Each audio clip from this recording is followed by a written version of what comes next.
નવમઃ પાઠઃ સમયઃ સમય। વિદ્યાર્થી મિત્રો, સમય એ આપણા જીવન વ્યવહારમાં ખૂબ જ અગત્યનું સ્થાન ધરાવે છે। આજે આપણે સંસ્કૃત ભાષામાં સમયની અભિવ્યક્તિ કરતા શીખીએ।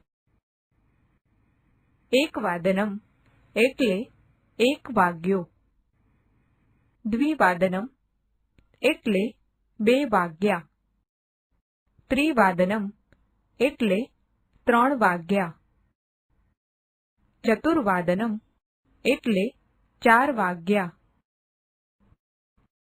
પંચવાદનમ એટલે 5 વાગ્યા, ષડવાદનમ એટલે 6 વાગ્યા,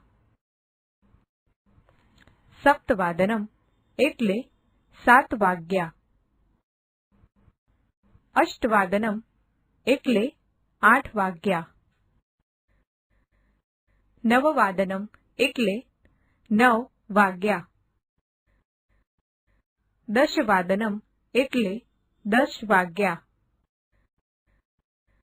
એકાદશવાદનમ એટલે 11 વાગ્યા, દ્વાદશવાદનમ એટલે 12 વાગ્યા,